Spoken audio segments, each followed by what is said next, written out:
Good evening, everybody, and welcome to the Candidate Forum for the Florida representatives in Districts 1, 2, and we hope to have District 3 with us. They're a little late and haven't arrived yet, but we do have the candidates, both candidates for District 1 and both candidates for District 2.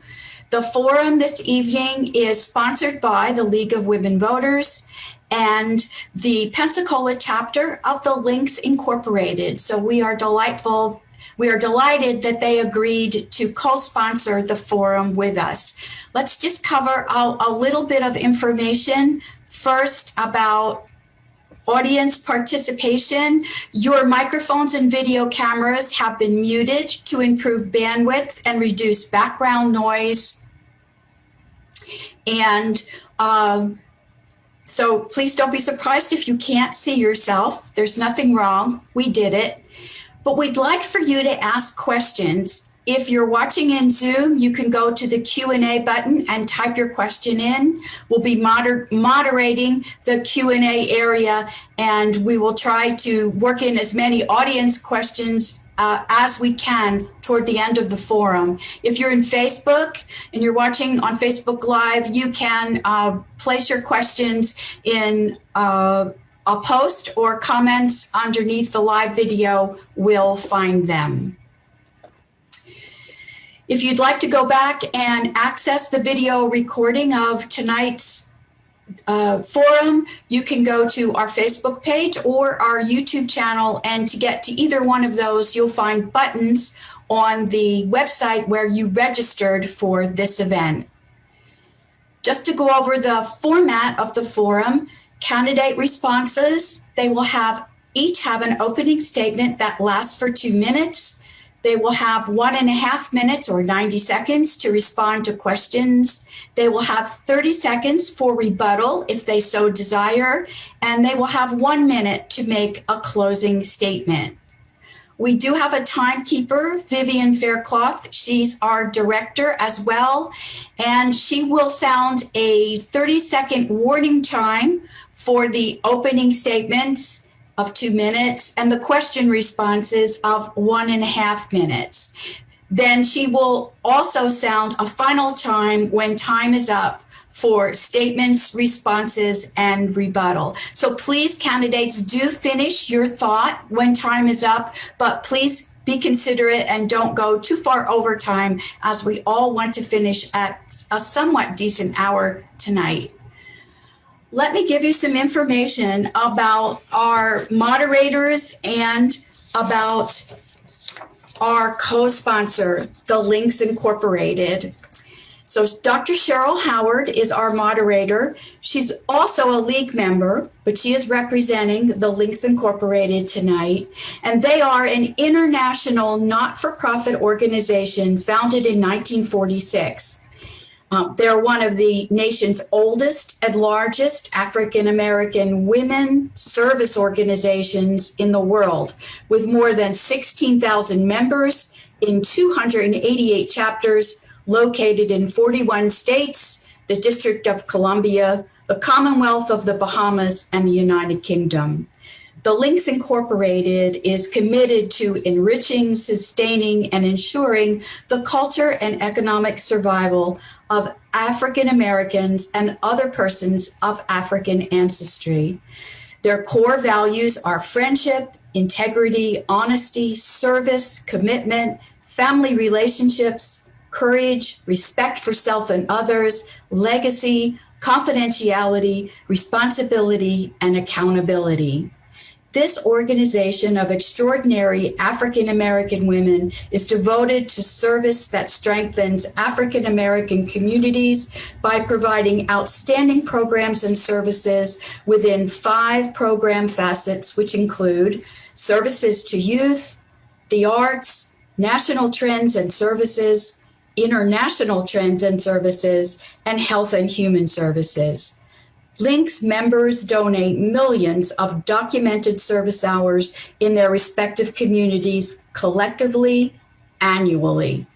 The philanthropic arm, the Links Foundation, has provided charitable contributions of more than $24 million to local, to regional, to national, and internationally identified needs, such as its $1 million donation to St. Jude's Research Hospital to expand its research of sickle cell disease. The Pensacola chapter of the Lynx, Incorporated, was founded in 1972 and serves Escambia, Santa Rosa, Okaloosa, and Walton counties.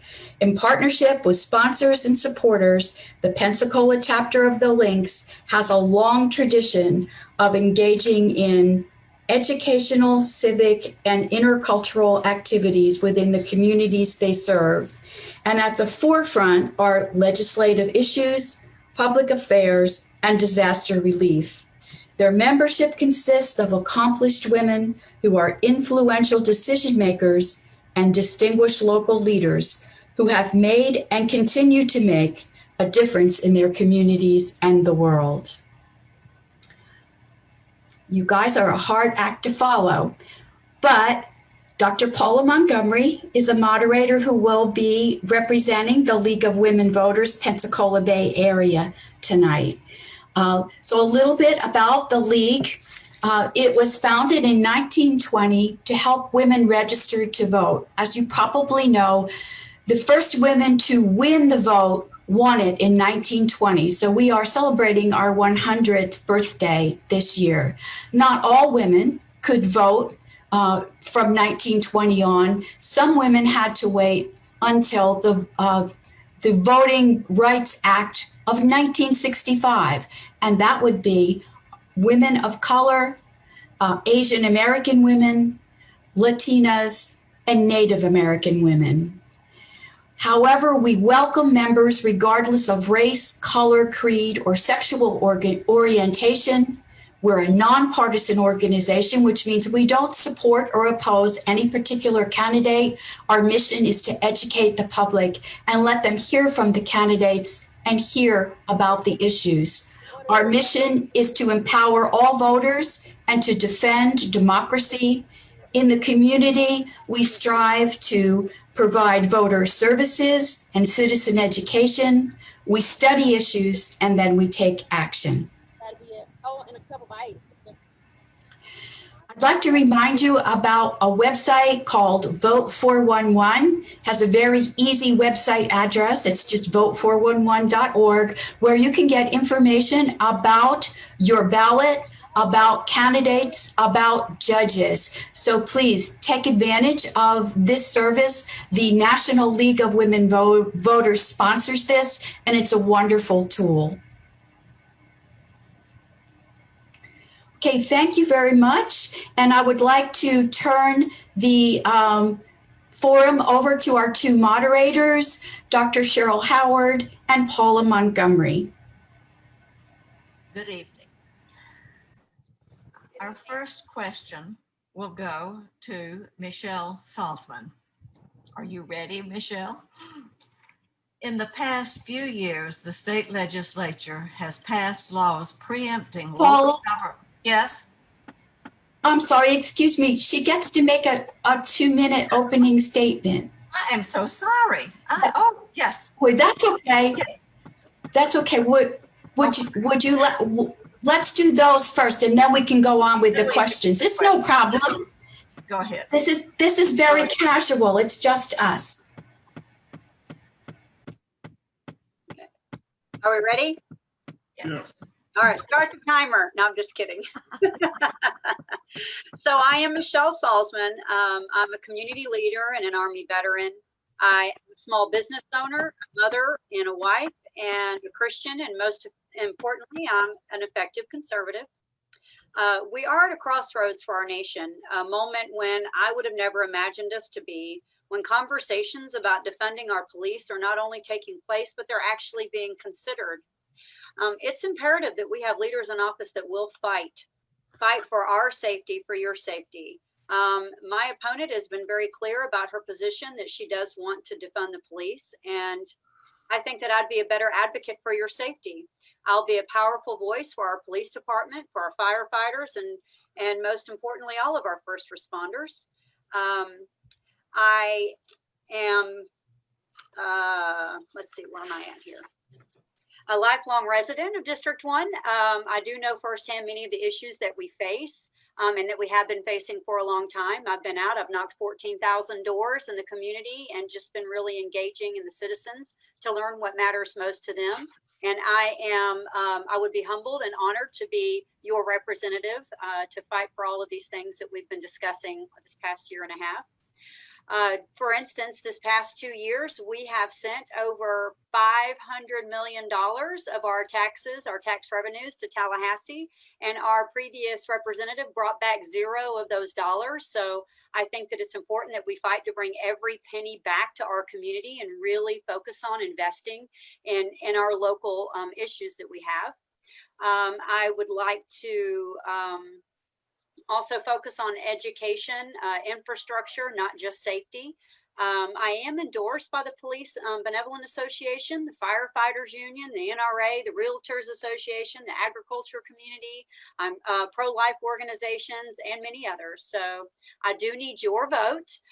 You're welcome to check out my website at votesalzman.com. You can follow me on Facebook, and you can always call me on my cell phone. My number is 850-207-5024. Thanks.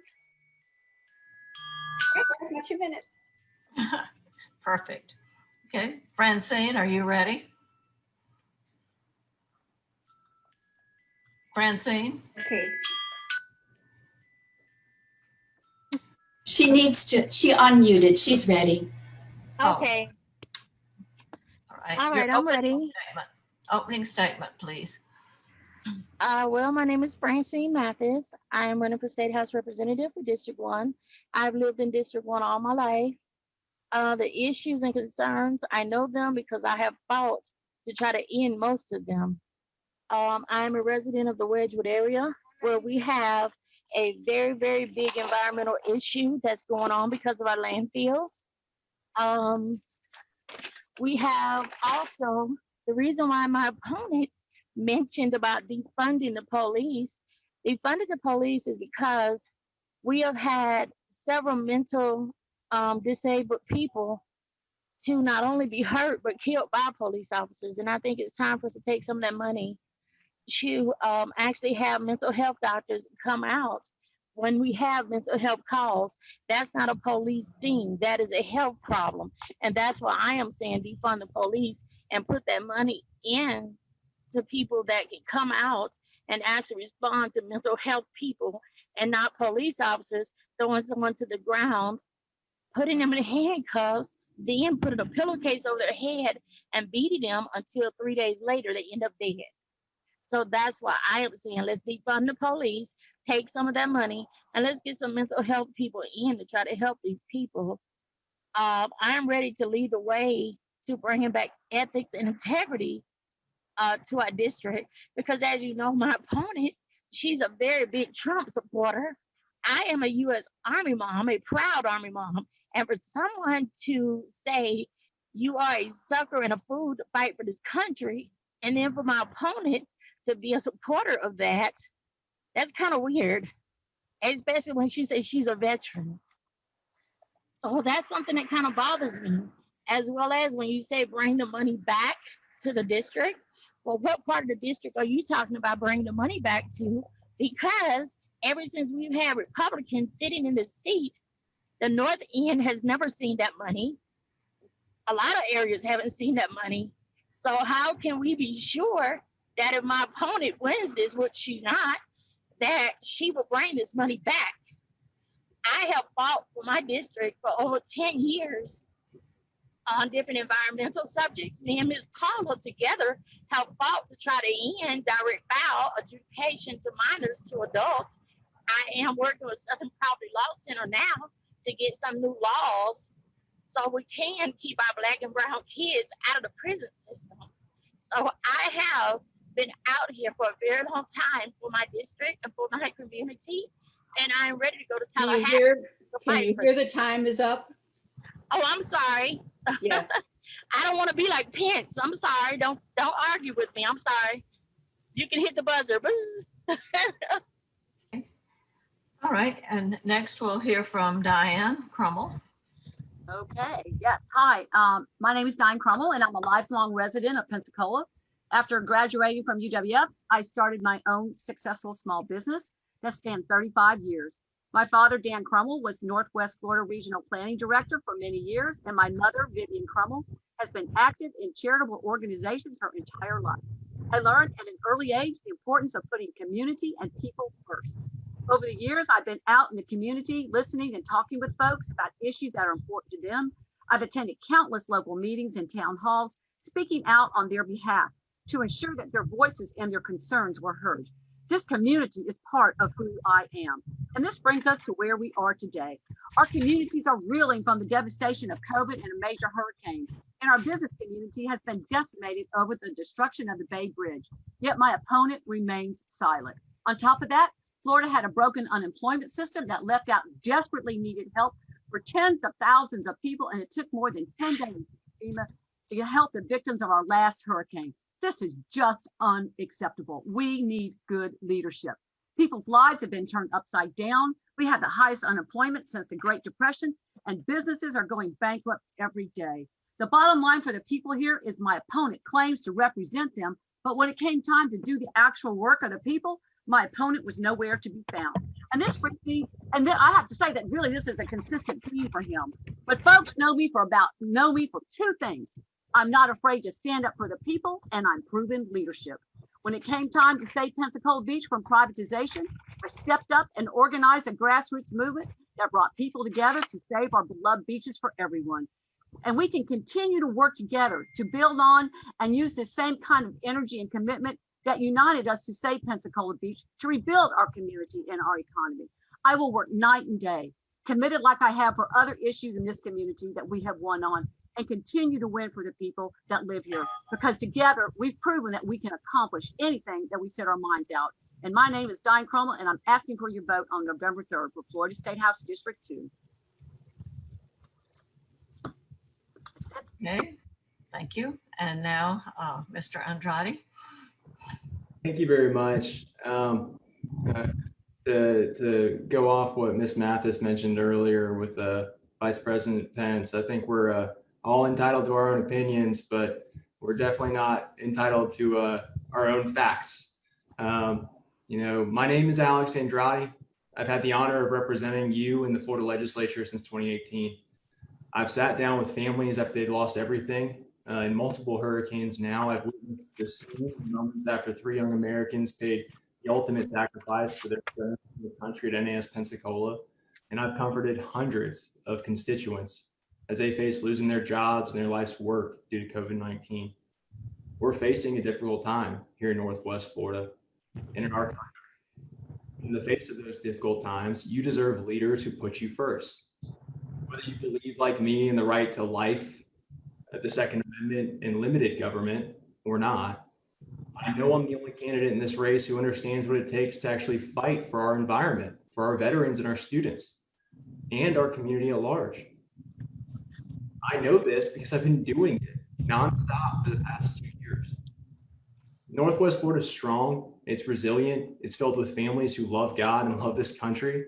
And for that reason alone, I'm confident that we'll ride out these current storms, ready for a brighter future on the horizon. But as we look towards that brighter future, it's my sincere hope and prayer that when we go to this election on November 3rd, you'll allow me the privilege to serve you like I have for the past 2 years. Thank you. And I believe we're ready for the questions now.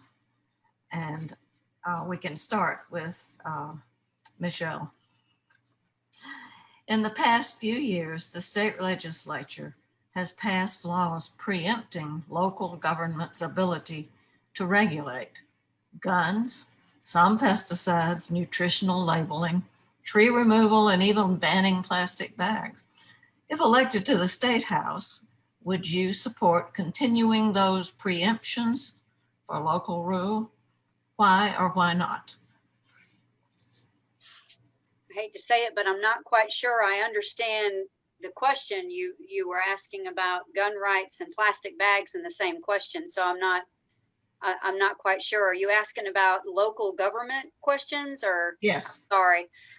Well, I'm a I'm a conservative, so I believe localized government, localized control is important, but I also believe in Second Amendment rights. I believe in constitutional carry, whether it's open or concealed.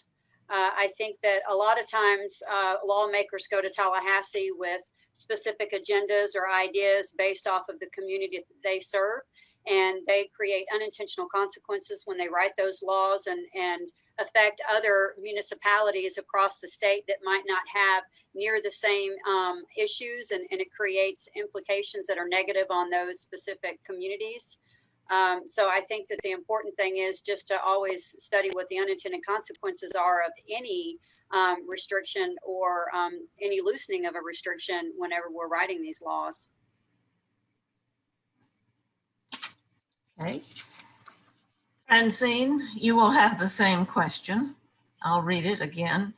In the past few years, the state legislature has passed laws preempting local governments' ability to regulate guns, some pesticides, nutritional labeling, tree removal, and even banning plastic bags. If elected to the State House, would you support continuing these preemptions to local government? Why and why not?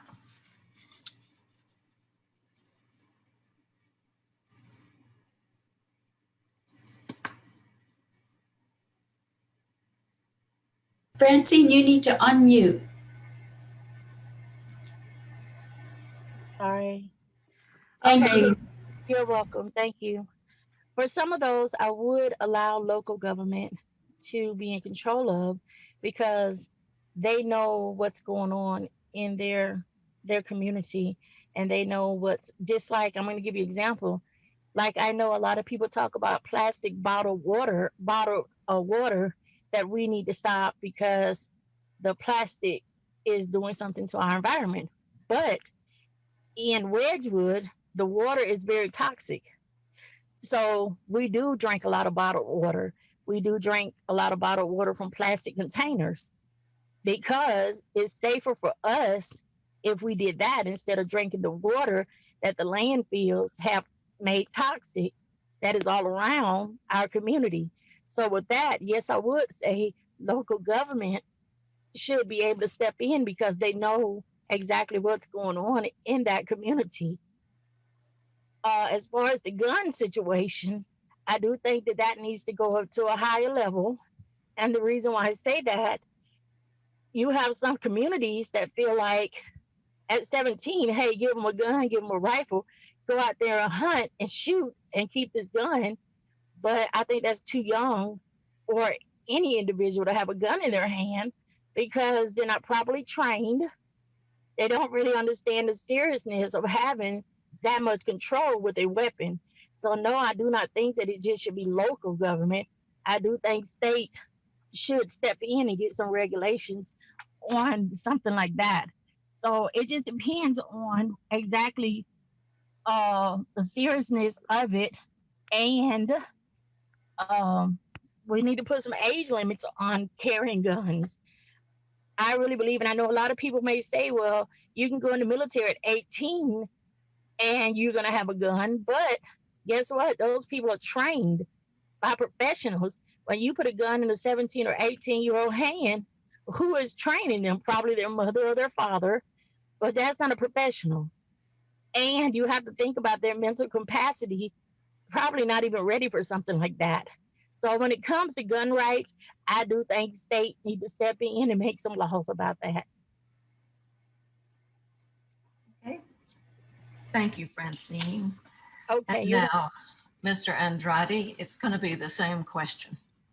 In the past few years, the state legislature has passed laws preempting local government's ability to regulate guns, some pesticides, nutritional labeling, tree removal, and even banning plastic bags. If elected to the State House, would you support continuing these preemptions? Why or why not?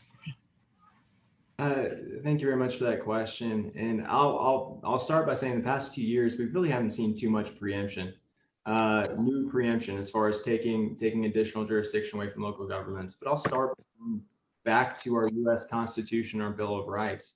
The U.S. Constitution says that all rights not delegated to the federal government are delegated to the people. And we're talking about constitutional rights. Local governments, counties, and cities were not contemplated by the founders of our country. I do agree with the premise that government is the best form of government. But we have 67 counties and we have hundreds of cities across the state. And we've seen examples where decisions within those municipalities have encroached on citizens' constitutional rights.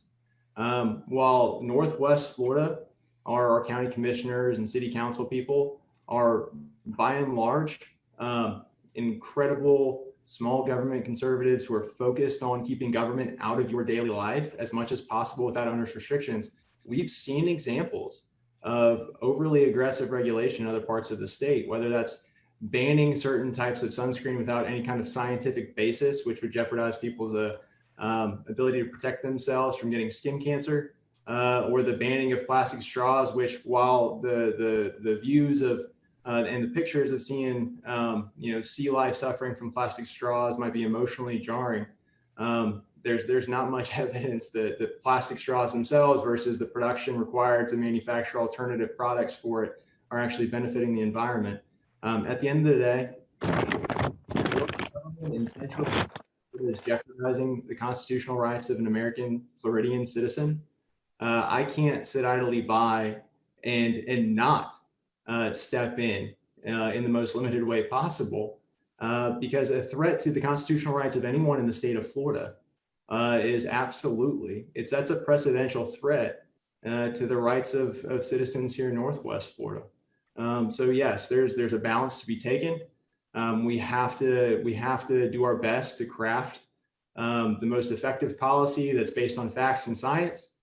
But there's absolutely justification for preemption, especially when the fundamental rights of American citizens living in this state are being threatened by municipalities that exist wherever they reside in Florida. Thank you. Diane, same question. Okay, I say that local government should be allowed to make the laws as long as they do not violate the constitutional rights of the state and the federal levels. But Alex, I want to point out something that, that you tend to say that you are pro-environment, yet you voted twice. You voted on two things that actually get the growth management bills, which have to do with the environment, and they would have preempted that local laws. So yes, I have to say that, and I want to say that you also in a candidate forum back in 2018, you said that when you were asked a question about, preempting in the environment and things like that, you said a small government conservative when it comes to Tallahassee telling counties and cities what to do. You basically said that the government should decide for themselves and Tallahassee should stay out of it. Unfortunately, this year you voted for at least 3 bills that are considered state preemption laws. And, that was the Cosmetic Act, the one there, and it was another one with the local occupational licenses and the vacation, the rentals, but also the 5G, you voted for that. That's a preemption law. I said, we just need to let the local people, they know best how to govern. And as long as it doesn't violate the Constitution, then I say that, we should honor theirs, because I actually believe that local government knows best what's needed for that. And, and let's take a look at preemption laws too, Alex, when it came to, say, Pensacola Beach, and what's going on with down there with beach access in Walton County, those are preemption laws. They preempted the law that had customary use there. So, I believe that, that we need to look at the things that are being done. We could have easily had passed that ordinance and you try to come in there and preempt that law. But, the people had voted to keep those beaches publicly owned, with 80% of, them wanting to keep those beaches public. So it would be crazy for the state, for you or Matt Gaetz or anybody else to try to come in there and preempt the laws that the people want. I mean, I think when the people speak, and especially if it's overwhelming, that you should respect theirs as long as it doesn't violate, the constitutional, the rights of the Constitution, or the federal laws. Do I get a rebuttal? Go ahead. Thank you. So to address a couple of things, I'm going to go back to the constitutional issues that we discussed before. One, and also the fact reference that I made before. The preemption for 5G occurred before I was elected to office. While we reopened the statute, the actual preemption, the taking of jurisdiction from local governments and to the state occurred in 2017 before I was elected to office. The preemption for customary use occurred in 2017 and 2018 before I was elected to office. But that preemption, when you're talking about Walton County, you're talking about due process rights, because what you had was 5 politically elected county commissioners trying to play the role of judge. Customary use is a fundamental right, and I want to protect the right of due process and private property rights of every Floridian citizen to access courts when their property is being taken by a government. If we don't have that due process rights for those circumstances, what we will have is the opening of doors to socialism. And again, you have not seen me in the past 2 years tell our city or county what to do on zoning ordinances. So when you keep saying that I didn't protect Pensacola Beach, the county commission passed a zoning ordinance. That's what Save Pensacola Beach did. And I have not, as a matter of policy, ever appeared at a county commission meeting to tell the county what to do, because that's not my role. My role is to serve the county commissioner so long as they're not violating the constitutional rights of the citizens in my jurisdiction. And I'm going to continue to do that. That's why you didn't see me tell anyone what to do with the Confederate monument, despite the opportunities to gain very easy political points amongst conservatives, because it's not my role. My role is to follow what our county and city tell me they need, so long as they're not violating the constitutional rights of the citizens in this jurisdiction. And I'm going to continue to do it. Only one. I'm sorry. We're moving on now to question number 2, and this will go to Francine. Francine, unmute yourself. Get ready. A child who commits a crime and encounters law enforcement can be dealt with in the juvenile or the adult justice system. The decision is currently made solely by the state attorney for that judicial circuit. What legislation would you propose to provide a process, including a judge, to make this determination? Francine? I would rather for state to be able to make that determination, because here in Escambia County, it seemed like the local people here, they're not trying to make that change to where our state attorney's office is the sole people to make that decision. So I think that if we was to take it to a higher level, state level, I think that there will be a better chance of us getting it to where we can stop direct file. We can come up with something better, because as we know, when minors go to these adult prisons, a lot of times they come out worse than being rehabilitated. A lot of these kids need medication, which they're not getting in a prison with adults. They're not getting that medication. A lot of them need counseling because they was getting that before they went in. They're not getting that. And a lot of them don't even get a chance to get a GED or a high school diploma. We also know that a lot of them sometimes don't even make it out because they are raped, beaten. A lot of them turn to drugs while they are incarcerated just to try to ignore what is going on in there. So I think that with us having a better outlook on what goes on in these state prisons, I think that people in the state legislation will really look at it a lot different than the locals, because a lot of people have not stepped in a state prison before. They don't know what's going on and they don't know what is happening. I have been at several state prisons. I've walked through those state prisons and it's terrible. No child should be locked up with an adult.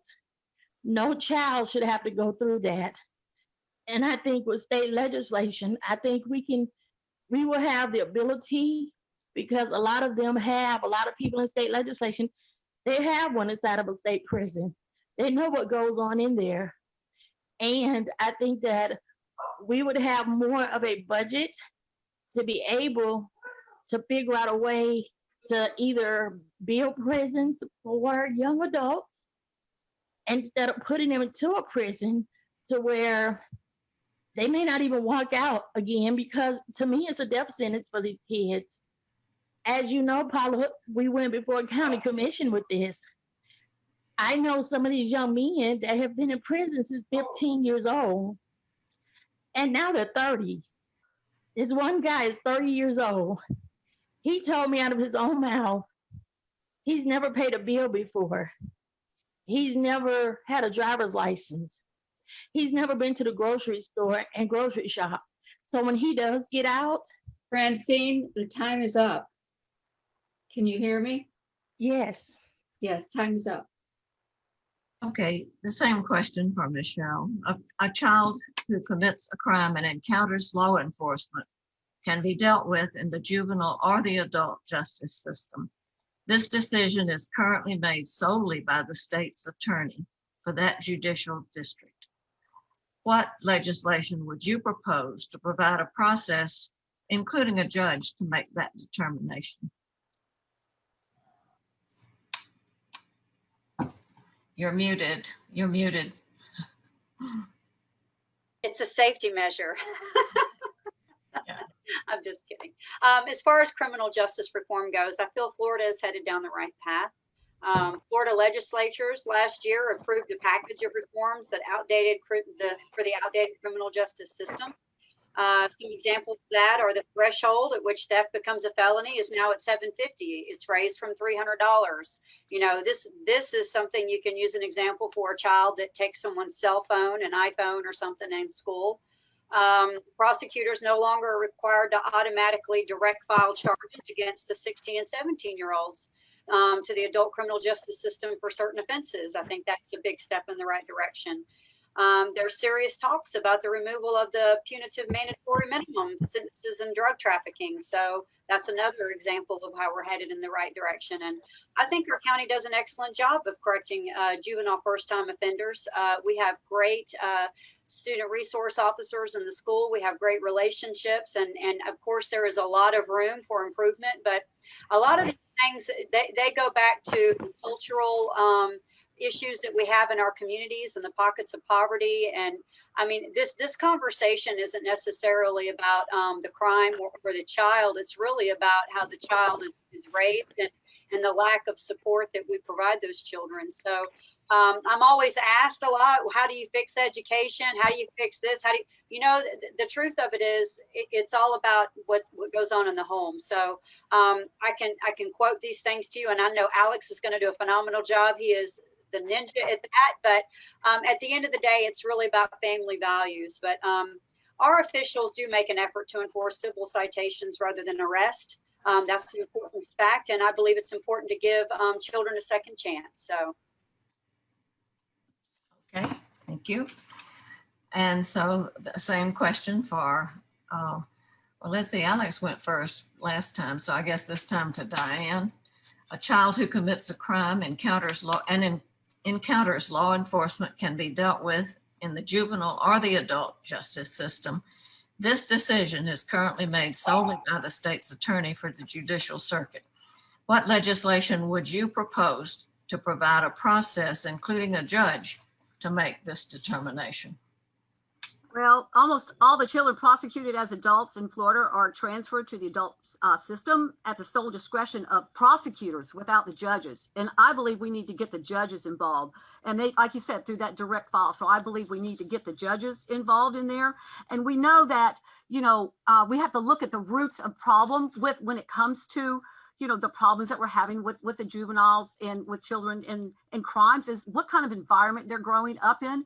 You know, we have communities that have everything. We can look at the difference between communities that have all the opportunities they have to succeed versus those that do not. And I think it really makes a really big difference when you look at those things. So in order for us to move forward and have better outcomes, we need to take care of the failing schools that we're dealing with. You know, we need to look at the reasons people are being incarcerated to begin with. We have drug abuse and those society ills that are now being processed or looked at upon as crimes, when, you know, when they're really ills of society that could be handled in a different matter. And I think this goes back to the children as well. It ties in to the kids. But you know what? I'm for believing that we need to do something, you know, to improve this system for our children. And civil citations, I support those 100%.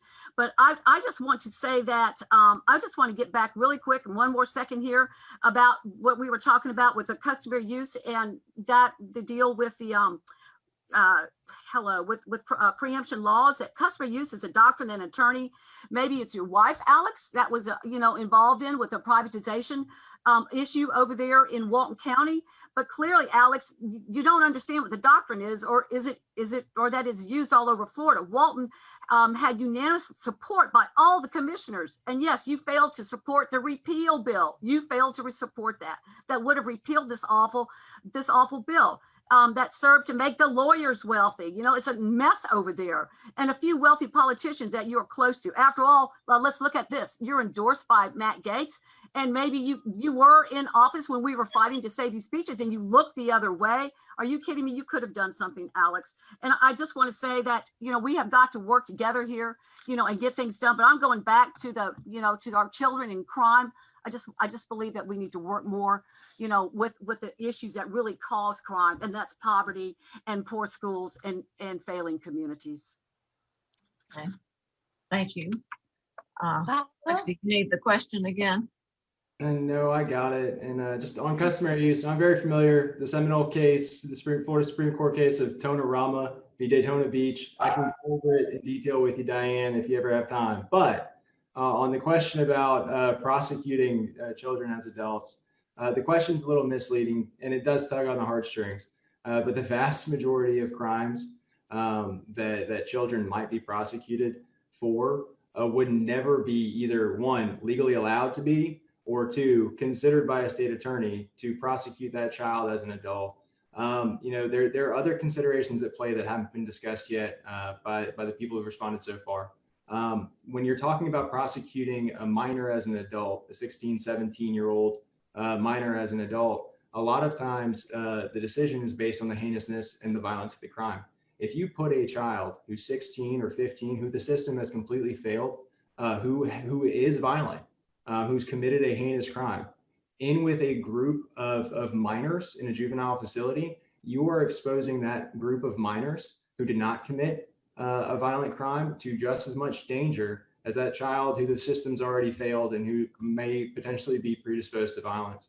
When you're talking about judicial discretion, I'm a very big fan of judicial discretion in this circumstance. And in fact, I filed the bill last year that tried to inject judicial discretion back into prosecuting mandatory minimum sentences for drug trafficking offenses, specifically nonviolent drug trafficking offenses. And I worked with the Senate Appropriations Chair, Rob Bradley, on that bill all last session.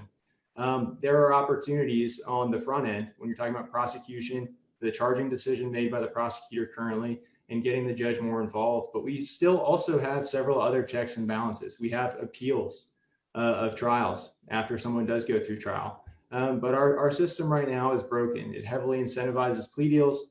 It scares defendants into taking plea deals at the risk of much higher prison sentences if they don't take those deals. And there are things that we need to get done. But in Florida, we've taken a lot of those policies and we've made them law in the past few years. And there are several legislators who've carried that weight far before I was ever even elected in 2018.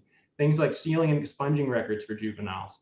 Right now in Florida, if a juvenile has 2 or 3 criminal offenses on their record, they can expunge all 3, remove the records of those so they can move on as an adult and pursue a productive life and not let those mistakes as a child haunt them for the rest of their life and prevent them from renting an apartment or getting a job. Before those bills were passed 2 and 3 years ago, children were stuck only sealing or expunging 1 criminal act. So if you committed 2 acts of petty theft at 2 different times, that crime was going to follow you for the rest of your life. And that's one example of a litany of examples that we've been working on in the Florida legislature for years now. And I'm proud to continue working on the forefront of making our criminal justice system the best it can possibly be. I believe time is up. Thank you. And we're going to move down to now to the third question. And since we've been starting, Paula, yes. I just want to say something real quick because this has really been Okay, is this a annoying me. rebuttal? Yes, it is. Okay, Vivian, 30 seconds. Okay, my thing is this. I just heard Alex Andrade say that when a child can expunge it, but let me tell you, I've been in the court system for a long time, been a paralegal for 5 years now. And I can tell you now, I have been in the courtroom where even though it's expunged, or they say because there was a minor when they done it, these prosecutors still brings that up in the courtroom. So if it's expunged, they should not be bringing that up in the courtroom. And that happens a lot of times. And when they bring that up in the courtroom, even though the judge may say, okay, jury, don't pay attention to that, let's be real. Time, 30 seconds is up. Okay, thank you. Can everybody hear the buzzers? I'm not I'm hearing. gonna be honest, I can't hear them. I'm sorry. That's why I've been going over, and I apologize for that. But Okay, I can't hear your buzzer. I'm not hearing them either. Vivian, if you would just say, you know. Okay, sure. I will do that. Okay, thank you. Okay, like I said, we're going to swap it up a little bit this time. We've been starting with District 1. We're going to start with District 2 this time. Question number 3 is, what changes are needed to Florida's unemployment compensation system? Alex? You're watching an airplane get built midair right now. I left session in March and came home to a system that was overwhelmed overnight. A system built to process the 1,000 to 2,000 people who needed the unemployment assistance every week under a booming economy in Florida. We are the freest state in the country. We draw 1,000 people here every day because of our system of governance and because of our great economy. Overnight, in response to COVID-19 and the measures we were taking to protect Floridians, you had over 1 million people trying to access that website overnight. That was built for 2,000 people per week. Since then, and I can tell you, I've had hundreds of constituents contact my office. When my colleague in House District 1 made news saying he was not going to help constituents, my workload doubled overnight. 30 seconds. The main thing that we have to continue doing in Florida is we have an aging and derelict technology infrastructure. The technology that we were using to process those payments before COVID was not nearly prepared for what COVID threw upon it, but we've seen those improvements. There's a portal that my staff and I use every single day, and you are seeing right now a turnaround of less than 2 days for every complaint that comes to us about difficulty dealing with the Florida unemployment system. Time is up. Okay, thank you. All right, Diane, what, if any, changes are needed to Florida's unemployment compensation system? Well, it's a complete failure of the unemployment system. And I have to say that, Alex, I can't believe that you would support, the new unemployment system. You turn around, is failed, and you turn around and gave the same person, the same contractor, $131 million, unemployment system to fix it. But yet he's the person that broke it. And Alex, let me say something. I've been a small business person for more than 30 years, and I've lived here and worked here my entire life. And I ran a successful business for more than 30 years.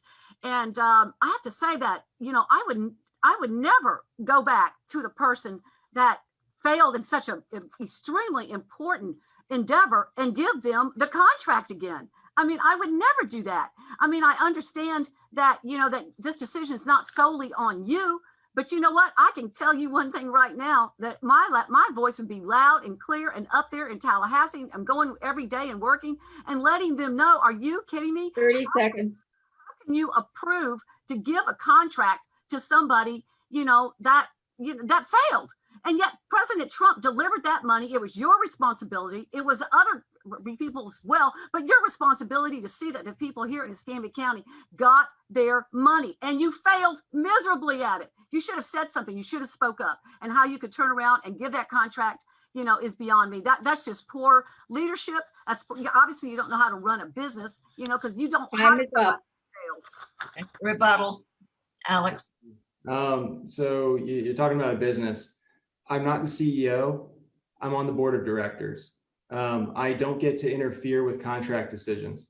What I do get to do is when a constituent contacts me in my office and saying they're going to lose their home or not know how to feed their children the next day, I make sure they have the resources they need and the information they need to get the help from that CEO, from Governor DeSantis. I haven't been in Tallahassee since March, and those contracts are signed by the executive. And if I interfere with the award of that contract, Time is up. unconstitutional interference. Again, not my role, but I will tell you, I every day and night, have been helping constituents through COVID-19, and I'll continue to do it. Okay. Michelle. You know what? What There's any- 1,878,903 people Diane, that have you're not out of gotten order. their payments. Over 1 million people, almost 2 million people. Michelle, what if any changes are needed to Florida's unemployment compensation system?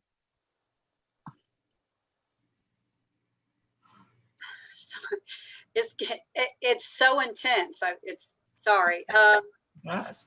I mean, well, for me, it's easy for me to sit on the outside and say what needs to be done when I'm not there on the inside. I can tell you from my perspective, what I've seen is a lot of people hurting and a lot of people out of jobs. Thousands and thousands of people, you know, just within a mile of my own home, much less across the state of Florida. And as a representative, you know, all we can do is help guide our constituency along the way. And of course, help guide the process and the procedures. Obviously, the unemployment system that we had in place failed. Obviously, we all saw that happen. I mean, everybody admitted that it was not prepared. But this is a pandemic, and nobody was prepared for a pandemic. In any piece of infrastructure, in the government, in the large business, in the small business, in our own homes. I mean, that's why people are losing their houses. That's why people are filing bankruptcy, because nobody else was prepared. So it's kind of unfair to say you should have been ready for this. Now, when we're looking forward and talking about what can we do to make it better, there's a lot of things we can do to make it better. And this pandemic has obviously showed us a lot of opportunities that we have, but not just with the 30 seconds. but also with a lot of other processes that we have.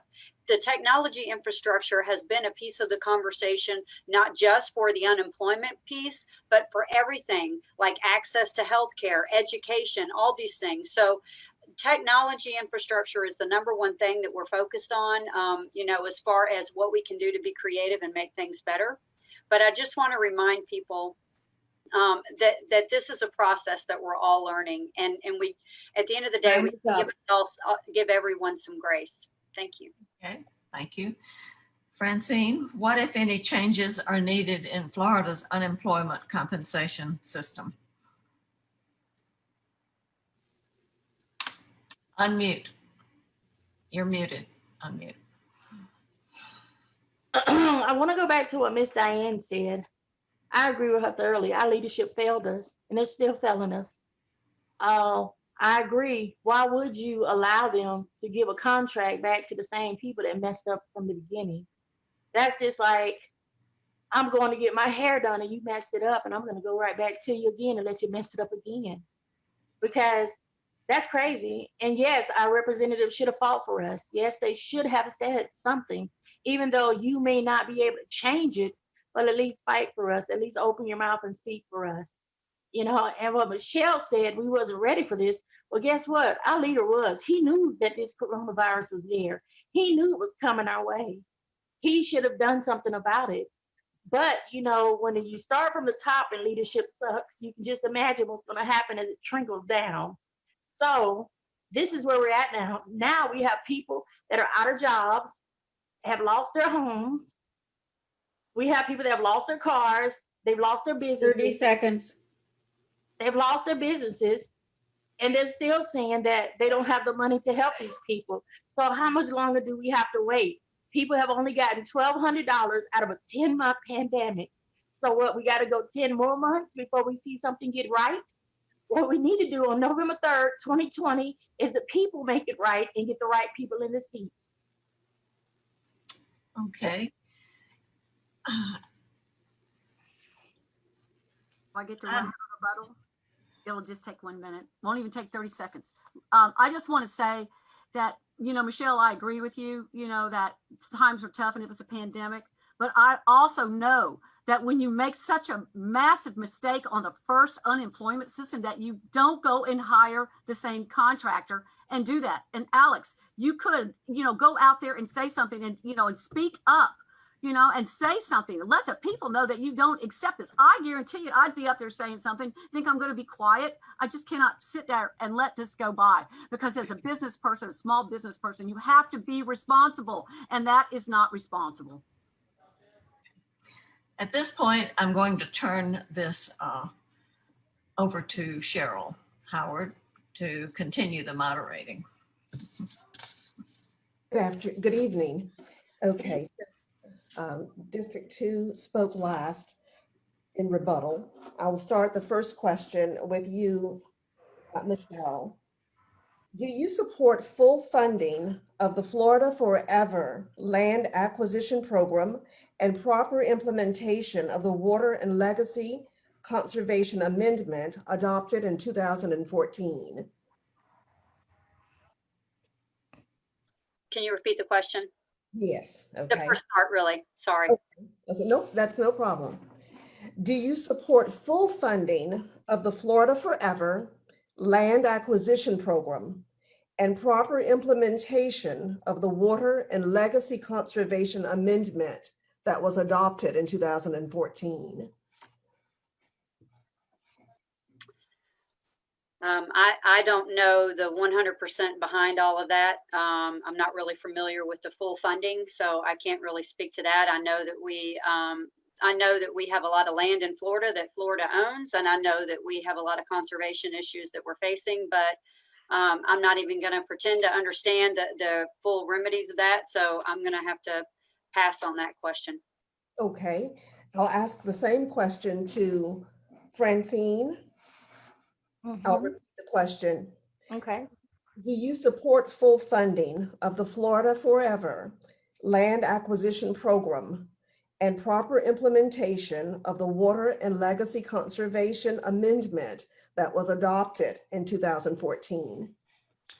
Well, this is what I can say is that, like Ms. Salzman, we do have a lot of problems when it comes to our water conservation. We do have a lot of problems with environmental issues in the state of Florida.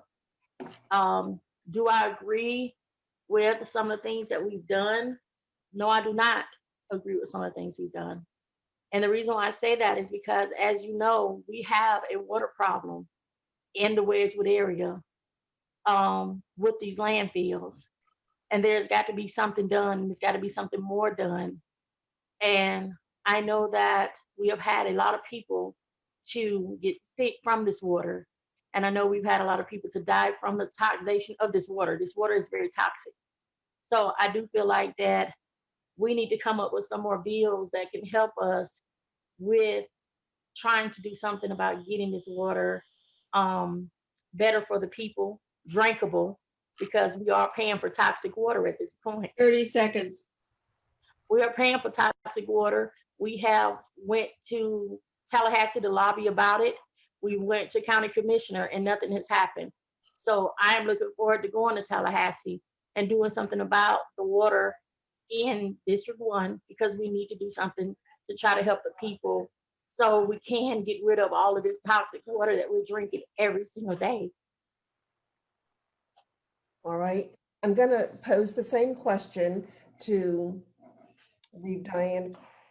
Diane, I believe you're, I'm going to ask you first.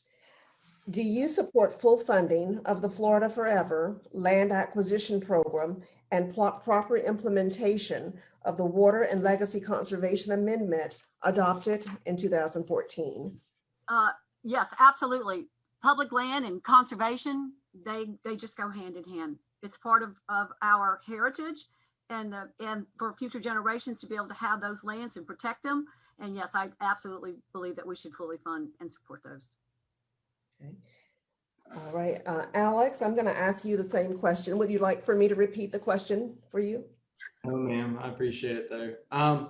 So the main issue that we're facing here in 2020 and 2021 is we're most likely going to be cutting $6 billion out of our $92 billion budget. And the Florida Forever Fund, it's funded by dock stamps. There's no correlation between the amount of money that goes into that fund and the amount of property the state needs to own to protect our environment. What I do know is since Governor DeSantis has been elected, he's already instituted a new office, the Office of Resiliency, to deal with flooding and sea level rise. We've invested record amounts of money into our estuaries and Everglades programs. I've personally brought back a record amount of money to support our Pensacola and Perdido Bay estuary programs, in addition to moving septic to sewer systems in the Brownsville area. And Ms. Mathis, rest assured, I have been with Commissioner Lumen May at the Rolling Hills landfill and working on making sure that that is cleaned up. I am working nonstop with my fellow colleagues in the Florida House to protect our environment. But when you have a trust fund that's funded not with any 30 correlation seconds.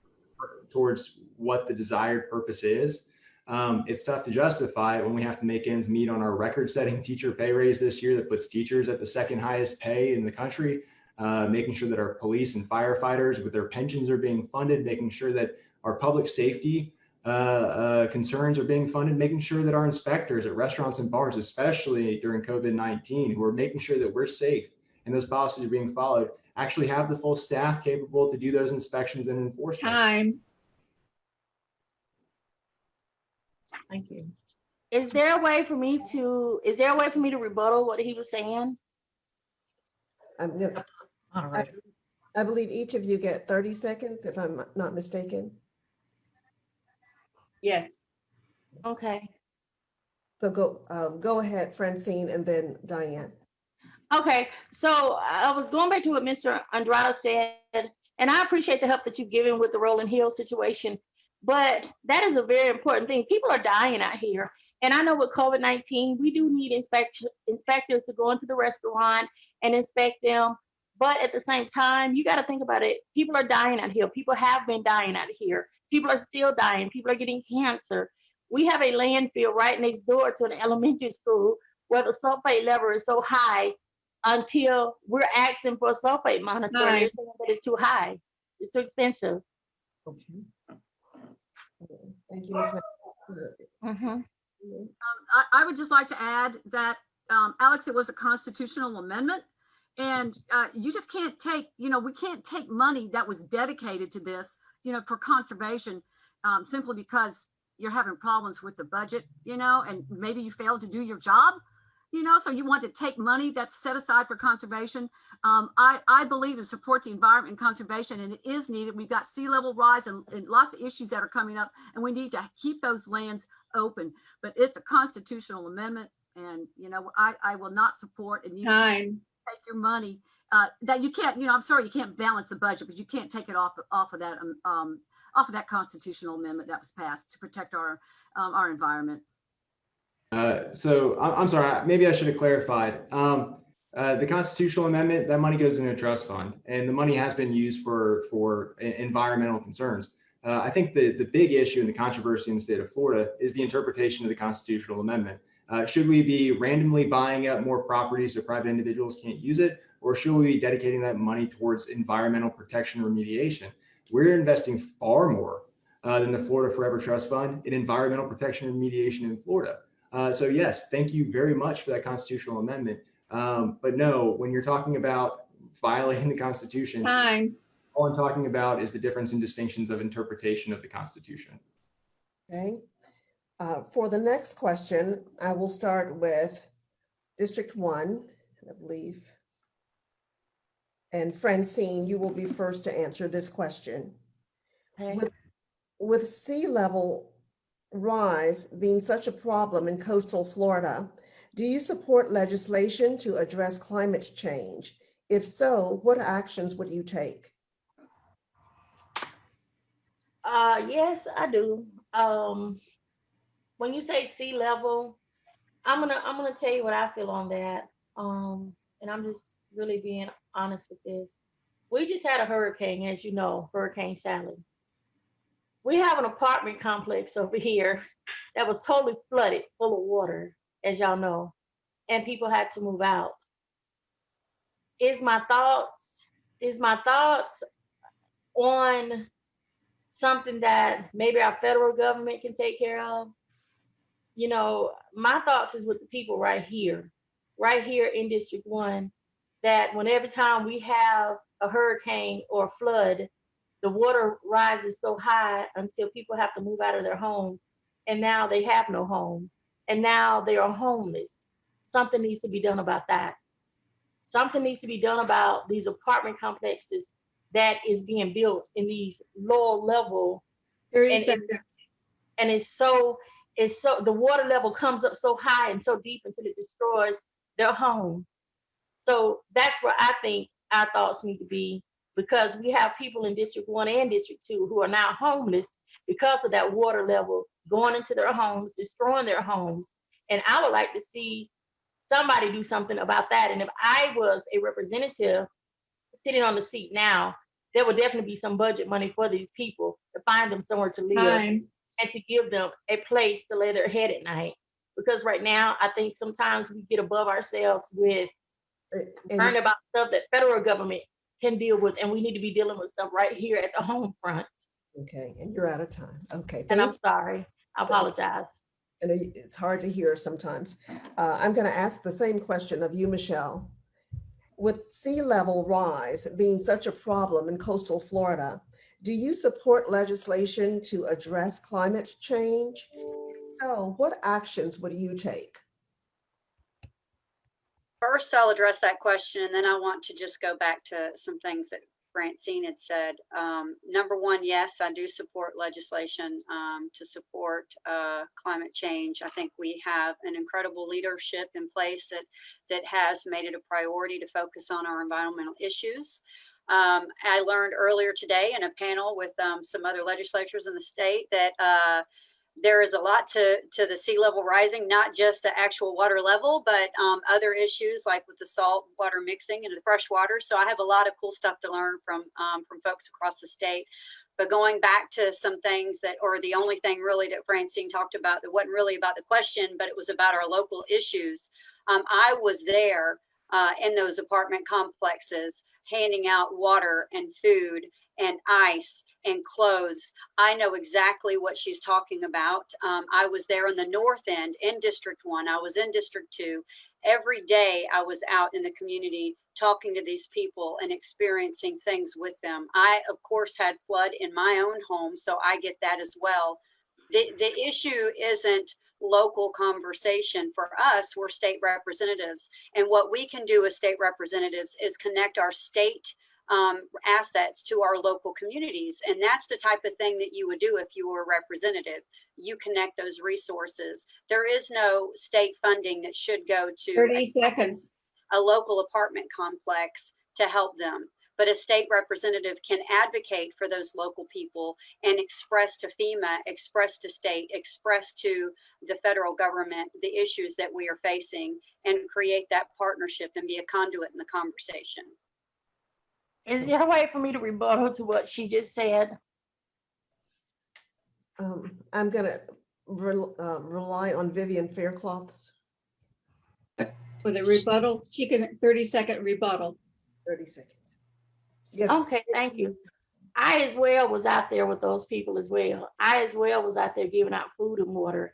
I have been to the North End and I'm going back again. We had 3-4 different food trucks to come out and give these people food. I have received a donation from Home Depot to give these people tarps, to give these people whatever they need to try to get back on their feet. And as a representative, I know that we will have resources that we would be able to help these people would, as well as advocate and fight for them to get more money 30 seconds. to help them. So as a representative, I do know my role and I will play my role fine. And I have been playing my role as a wonderful advocate for the people of District 1 and District 2. Thank you very well, Ms. Salzman. Thank you, Francine. You're very welcome. Was there rebuttal additionally, or, okay, Oh, All right. no. okay. I'm gonna move now then to the next question. I'm You sorry, gonna ask us that question? I'm sorry, Mr. Andrade, let's see, wait a minute. Yes, Alex is next for that question. I'm gonna repeat it. The question is, with sea level rise being such a problem in coastal Florida, do you support legislation to address climate change? If so, what actions would you take? So these are actions that we're already taking here in Florida. We're a coastal community with over 1,000 miles of coastline. We're very susceptible to rising sea levels. We're also very susceptible to flooding because of the vast amount of swampland that we have, not just in South Florida with the Everglades, but also here in North Florida. We need to continue putting our money where our mouth is when we're talking about the risk posed by sea level rise and flooding.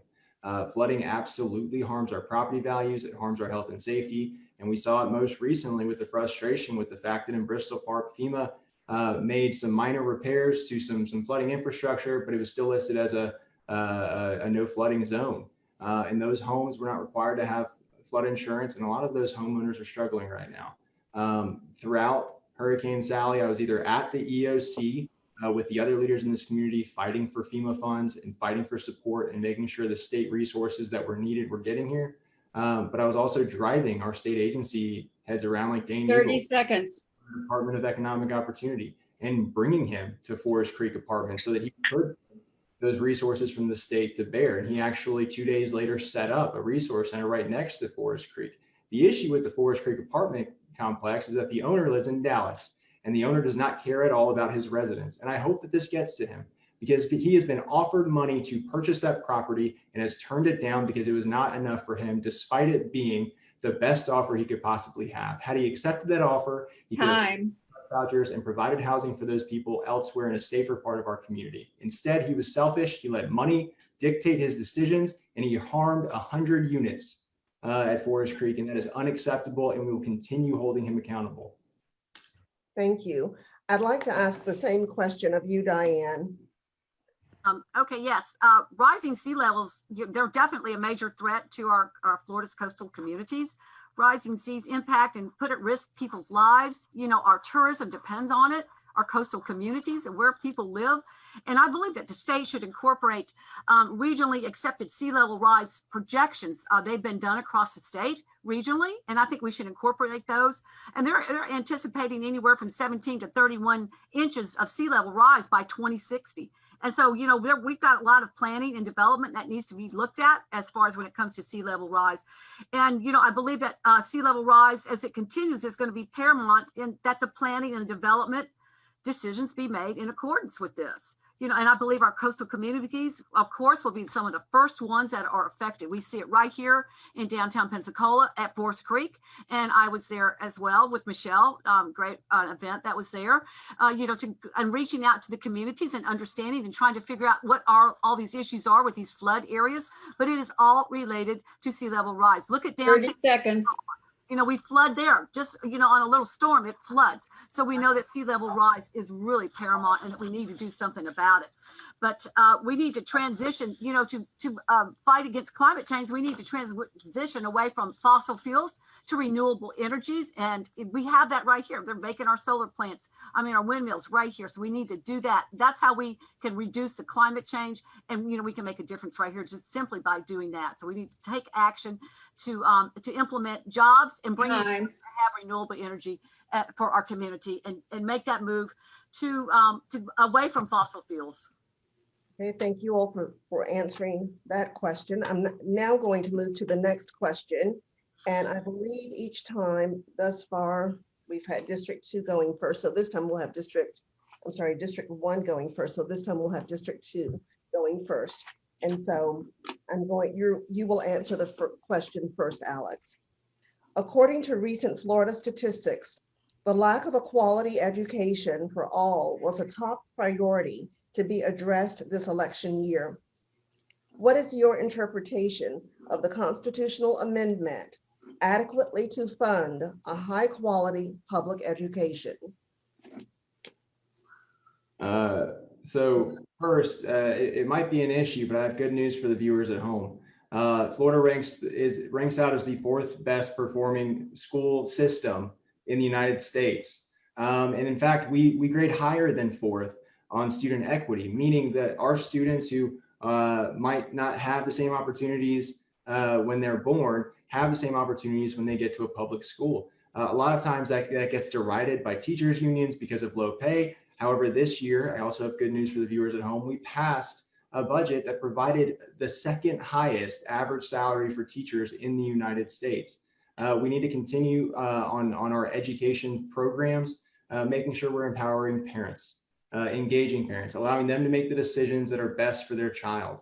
One main issue is that we are continuing to provide additional funds every year in the base student allocation for students across the state. I'm proud of the fact that I actually passed a bill this year that will provide $50 million more per year to school districts 30 seconds. by taking the burden of funding healthcare for children in schools off of the state's plate and putting it where it belongs on Medicaid for Medicaid eligible children. We are going to continue to empower parents in Florida. We're going to continue to focus on that equity ranking that we do incredibly well at. We're going to continue to focus on our student performance. And Florida's education system currently, combined with its higher education system, ranks out 1st in the nation. And that's the story that's unfortunately not being told enough because of some unfortunate groups like the Teachers Union. Okay, and now I'm going to ask you the same question, Diane.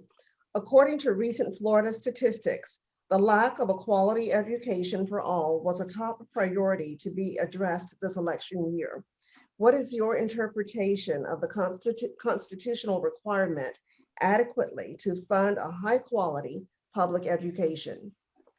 Well, I think it starts, with the teacher pay. And I want to say that, 80% of the salaries went to new teachers and 20% went to the veteran teachers, Alex. And, and I believe that, our teachers, our veteran teachers need to be compensated. They have institutional knowledge. And to keep them there, they've sacrificed so much and given so much, and these new teachers that come in are making sometimes more than the veteran teachers that are there. So I think we need to address the pay there, to make sure that this is equitable, and also the staff there, the people that work in the cafeteria, the bus drivers, they got no raises. Okay, so I mean, they're all part of what makes a good public education system. So, we need to do that. And we need to stop taking money, for charter schools and draining our public school system. The charter schools they don't follow with the same requirements that, that our regular public schools do. Our public schools, 30 seconds.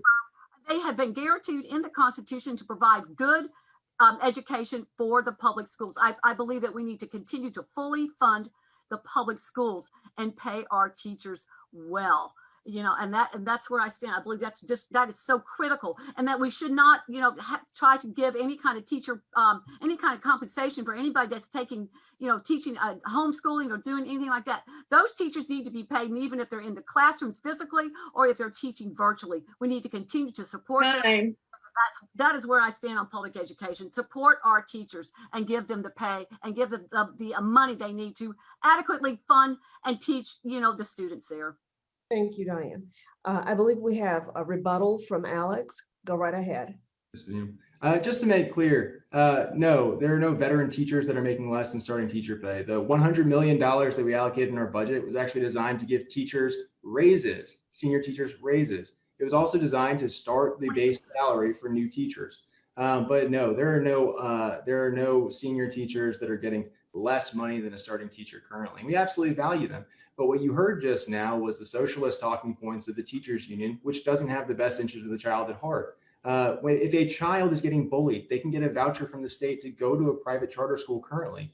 And yes, if that public school is not teaching that child, they don't deserve to get that money. The charter school that is teaching that child should get that funding. And actually the charter school vouchers actually provide less than the base student allocation than children receive per student at public schools. This protectionist model of mandating that the government teaches children, it does not work. When we injected competition with school choice, we've seen net improvements. That's why our ranking is so high. That's why the teachers union is so desperate to change the narrative, because our student performance is increasing as we continue to inject free market principles in education by empowering parents. And over 70% of Florida parents say they want that empowerment and that engagement. This is not a partisan issue. This is about parents and children, and it's time to get the teachers union talking points out of the discourse and focus on the kids. You know what, Alex, they took that 20% that they had given to veteran teachers and they had to divide it amongst all the teachers there. So it's just not fair for a new teacher to come in and make $47,000, yet I don't think anybody is. But first time teacher teachers have been there for years and maybe they're just now making that much money, but I have to say that I've talked to some of the teachers out there and they're very unhappy, especially these veteran teachers. Okay. And I support them.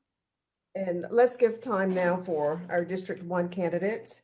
And starting with you, Michelle, I'll repeat the question.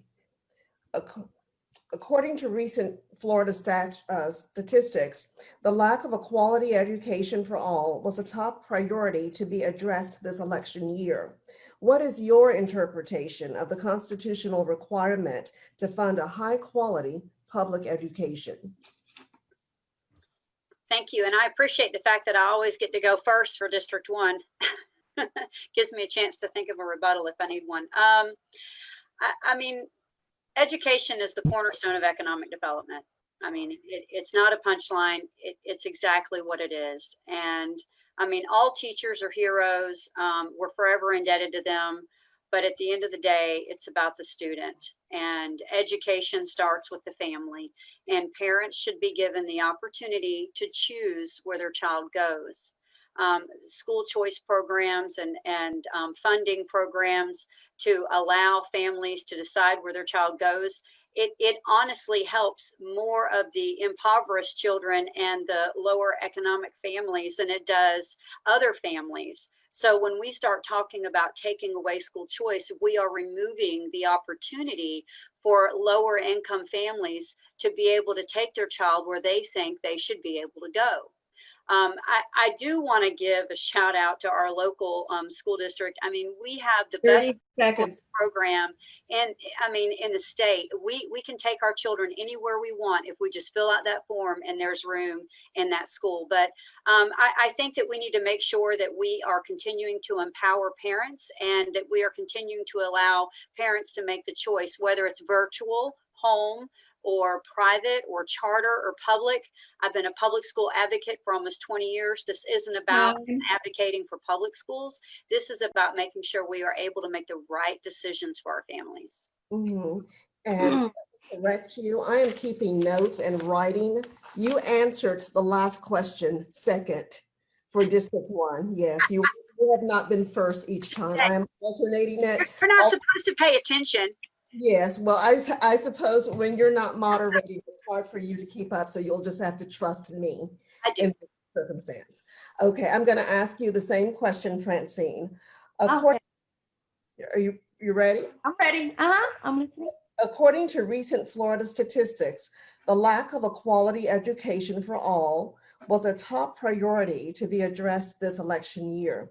What is your interpretation of the constitutional requirement adequately to fund high quality public education? What I feel, and I'm going to kind of go on something Diane said a little bit. No, I don't feel like that we should be giving money to private and charter schools. We need to keep that in our public schools. We need to pay our teachers more, which I know Alex Andrada said that they did get a raise, which we all know that. But at the same time, it's not just the teachers that teach those kids. I know other people that work in the school system and they're bus drivers, they're janitors, they're nurses. They need better pay as well, because all of them is going to work with this COVID-19 that could be spread to anybody. And it's very frightening. And they're leaving their families, their homes to come out to make sure that these kids get a good quality education. And as far as what Michelle said about low income parents can be able to make the choice to charter school, private school. But this is the thing. Are they really telling these parents everything that they need to know? Because I can honestly tell you that I had a couple of young men that went to a private school. And when they got ready to enlist into the military, they were told that they could not do so because of the diploma that they received from that private school. that they would have to get a GED because they do not give them all the curriculum that a person would get in a public school. So before you say, well, especially for low income kids, this is the, something that the parents could choose where their kids go to Time. school. It can also hurt them later on down the line because I see this all the time. So I just don't agree with that. Okay, I'm going to turn the questioning back over now to my co-moderator, Paula. Okay, I'm ready with a question. And this time we will go to District 1 first. And we will go to, well, let's see. I guess we'll go to Francine first since we've been swapping about. Okay, Francine, you ready?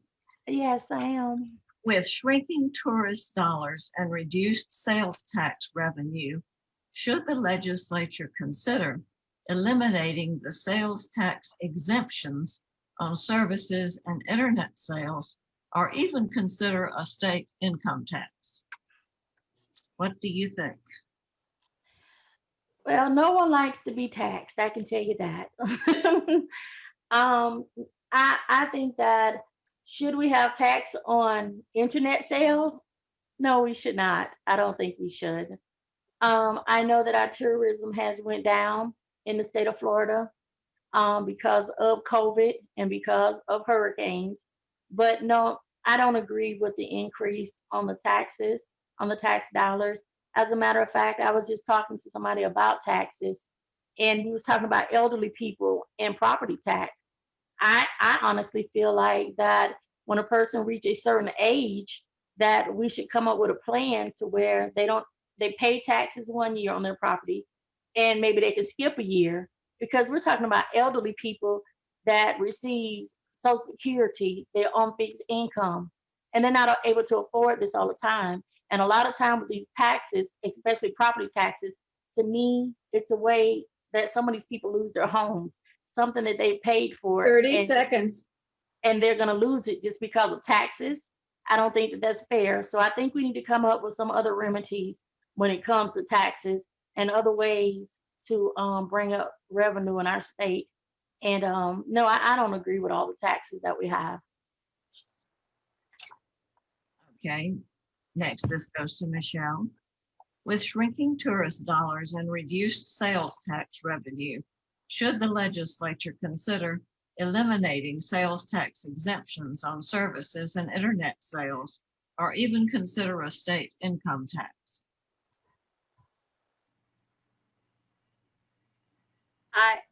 I think that we're going to be facing a huge budget issue this year with all of the decrease in revenue from tourism.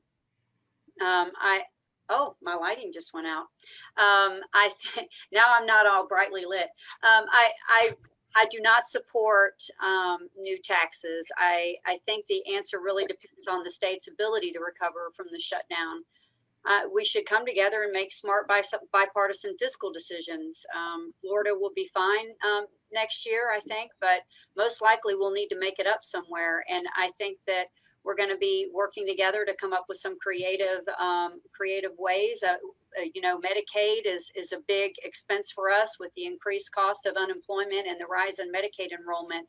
We have a lot of things that we need to be really focusing on and streamlining some of those things. When we talked about the technology infrastructure earlier with the unemployment platform, that goes along with telemedicine. 30 seconds. That we could be focusing on to help cut some of these costs. But at the end of the day, we're just going to have to be more creative with the budget. I don't think anybody really wants new tax right now. Okay. Is there a way for me to rebut on what she just said, or do I need to wait till everybody answer? I don't know what the rules are on a rebuttal to someone that you're not. Go ahead, Francine, 30 seconds. Well, it's really not even a rebuttal. It's a question, because when she said on Medicaid, is Ms. Salzman saying that we need to cut down and reduce our Medicaid? Or what is she saying when she says that?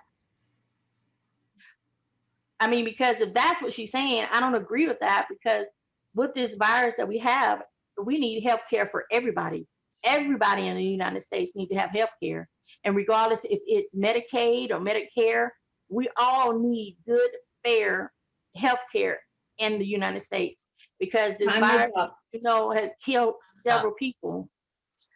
Okay, Okay. next, this goes to Diane. With shrinking tourist dollars and reduced sales tax revenue, should the legislature consider eliminating sales tax exemptions on services and internet sales, or even consider a state income tax? I have to say, I would be opposed to any of those taxes, and, especially a state tax. So I would say that, tourism is a cornerstone of what we do here in the state. And it is why we need competent leadership to put standards in place to stop COVID in Florida. That's what we need to do, because that way we can make tourism safe again. We can bring the dollars back in as soon as we get that done. But this takes really bold actions. I also think the new economic development, that will bring business here to pay into our system. Like, what about the renewable energy? We can develop new, these new innovative ways to reduce fossil fuel, but at the same time, we can bring in money. Well, they'll make us jobs. They will make us, a better, more sustainable area for us. And internet sales, I don't think that we should tax internet sales, because I want to say something that if it would hurt our people here if we tax internet sales, because what's going to happen, it would reduce sales here.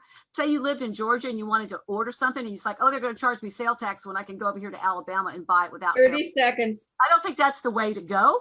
So, and I don't believe that cutting Medicaid is definitely not the answer. To the budget shortfall that we're going to face. I believe it's in creating new areas that would bring revenue into our state, and that would be creating, as we do here in Escambia County, more renewable energy sources and the solar panels and things like that we could, have more revenue on. That's what I would do. Okay, and now Alex. Innovative. With shrinking tourist dollars and reduced sales tax revenue, should the legislature consider eliminating sales tax exemptions on services and internet sales, and even consider a state income tax? So just a blanket answer would be no, absolutely not. We should not consider for 1 second instituting a state income tax. Well, one of the main things that makes Florida so special and actually brings 1,000 high net worth individuals here from high tech states like New York and California, New Jersey, is the fact that we don't have a state income tax. It's also the fact that we don't act like we're a private company, that we get to play with Floridians' tax dollars, like Ms. Crummell is suggesting. We're not a market participant. We don't get to go promote and pick winners and losers in the energy industry or any other industry. The whole point of the fact that we have more people in the state of New York, but half the size of their state budget, and we rank out as the freest state in the country, and people are flocking to Florida from New York, is because we don't have a misguided understanding of our role as state legislators and our governor and cabinet. We're not market participants. It's the private sector that actually creates the jobs that will help us get out of the hole that we're in. And it's a hole that, while 30 seconds. the government created with the state shutdowns. That's why I'm proud of the decisions Governor DeSantis has made in relation to COVID. There was very few justifications for a statewide government mandate, when we should be expecting and promoting and encouraging private responsibility and corporate responsibility. Specifically on the sales tax on internet sales, we are right now hurting brick and mortar stores, people who invest in Florida and pay property tax, by allowing internet sales to go untaxed. But your solution is not to go tax more people in commerce. It's to reduce the taxes and eliminate the unfair advantage that we're imposing on local citizens right now. Thank you. Moderators, just breaking in to let you know that we've been going for about an hour and a half, and I'll let you decide where you would like to end the questioning. We don't seem to have any questions from either audience, so I'll let you decide where you want to cut off the question asking. Okay, let's see. Paula, can I have a 30 second rebuttal really quick on something on that last question? 30 seconds, Diane. Yes. Alex, you believe that tourism is really important, but let's look at it this way, that Pensacola Beach is, I would say that it's the goose that lays the golden eggs, but yet, you were on board. I have to assume that you were on board with privatizing it. So, we need to take care of the things that mean so much to the people and that bring those tourist dollars, in here, and that will increase tourism. So yes, so we definitely need to protect our beaches. And I would certainly hope that in the future that you would do so. So I guess I'll need a rebuttal on that one because no, I've never indicated that I'm supportive of privatizing anything. Your actions show otherwise. Your lack of action show otherwise. Don't interrupt, please. Yeah. No, I've never ever said I support either privatization, as you would say, the switch from a lease fee to fee simple is. But the whole push was forgetting the fact that we have people right now, and the current system is picking winners and losers on the beach based on our tax models. Some people are paying far more than others in taxes for the same services. 30 seconds up. Focus and be cognizant of the fact that we're not market participants. We don't pick winners and losers, and our state needs to be the fairest and freest state in the country. And having a misguided understanding of the government's role in an identity crisis, 30 seconds, time is up. Economic crisis would be a death for our economy. Okay, we're going to pick out 2 more questions and then that'll be it. Cheryl, I'd Yes. like for you to ask question number 12. And then I'll come back and ask question 19, and then that will be it. Okay. Let's see.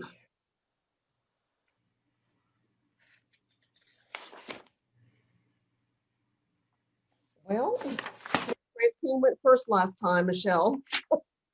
So here you go again. In response to the killing of George Floyd and the resulting social unrest, what changes are needed to the laws that govern criminal justice in Florida? Interesting.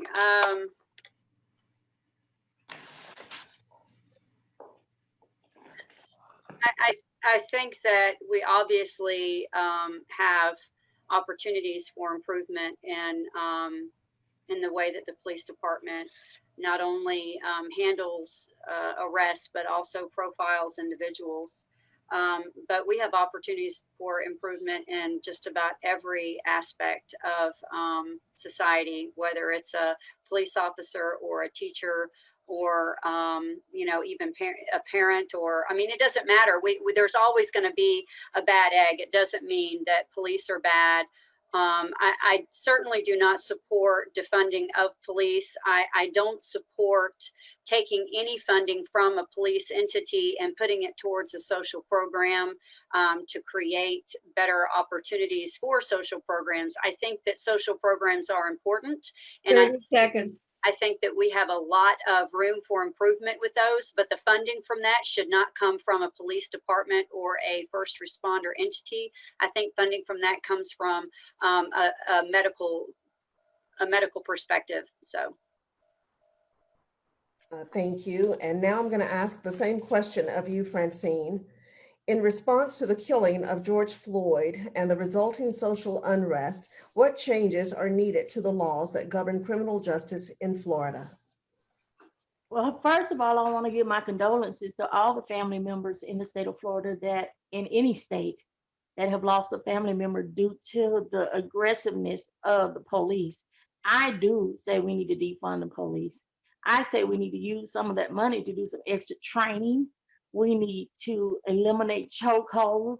We need to eliminate knocking on people's doors and say, although they say they knocked on the door, and this young man shot one shot and they shot 27. Where does that add up at? It doesn't.